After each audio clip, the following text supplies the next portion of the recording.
శ్రీమాత్రే నమః. ఇంట్లో ఆర్థిక సంక్షోభం తలెత్తే ముందు ఈ సంకేతాలు కనిపిస్తాయి. ఆచార్య చాణక్యుడు భారతీయ పురాతన తత్వవేత్త. ఎన్నో విషయాల్లో ప్రావీణ్యం సాధించి అపర మేధావిగా పేరుగాంచాడు. ఈయన రచించిన ప్రసిద్ధ గ్రంథం చాణక్య నీతి శాస్త్రం. కాలాతీతంగా నిలిచిన నిజ జీవిత పాఠాల సమాహారం. ఆయన బోధనలు నేటికీ ప్రతి వ్యక్తి వర్తిస్తాయి. చాణక్య నీతి సూత్రాలు వ్యక్తులకు మంచి మార్గనిర్దేశమని చేస్తాయి. వారిని కష్టాల నుంచి గట్టెక్కడంలో సహాయపడతాయి. చాణక్యుడు ఒక గొప్ప ఆర్థిక నిపుణుడు కూడా.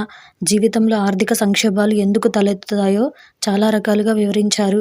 ఇవి కాకుండా ఇంట్లో ఆర్థిక సంక్షోభం తలెత్తే ముందు కొన్ని సూచనల ద్వారా గ్రహించవచ్చునని చాణక్యుడు అభిప్రాయపడ్డాడు. చాణక్యుడి ప్రకారం ఆ సంకేతాలేంటో ఇప్పుడు ఈరోజు ఈ వీడియోలో చూసి వివరంగా తెలుసుకుందాం.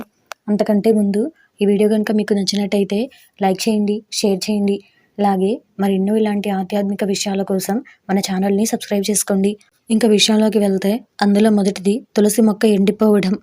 ఇంట్లోని తులసి మొక్క తగిన సంరక్షణ తర్వాత కూడా ఎండిపోతే అది రాబోయే ఆర్థిక సంక్షోభానికి సంకేతం. రెండవది అద్దం పగిలిపోవడం.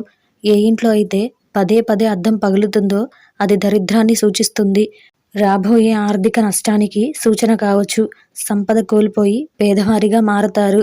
ఇంట్లో నిరంతరం గొడవలు. ఎటువంటి స్పష్టమైన కారణం లేకుండా ఏ ఇంట్లో అయితే నిరంతరం గొడవలు జరుగుతుంటాయో, ఇంటి సభ్యుల మధ్య తరచూ విభేదాలు తలెత్తుతుంటే అది రాబోయే ఆర్థిక సంక్షోభానికి సంకేతం. ఇంట్లో పూజలు లేకపోవడం. పూజలు చేయని ఇంట్లో సుఖం, శ్రేయస్సు ఉండదు. పూజలు చేయకపోవడం అశుభం. ఆ ఇల్లు ఆర్థిక సమస్యలకు నిలయం. పెద్దలను అగౌరవపరచడం. ఏ ఇంట్లో అయితే పెద్దలు పదే పదే అవమానాలకు గురవుతారో ఆ ఇల్లు ఆర్థిక సంక్షోభంలో కూరుకుపోతుంది. రాబోయే ఆర్థిక సంక్షోభానికి అదొక సంకేతం.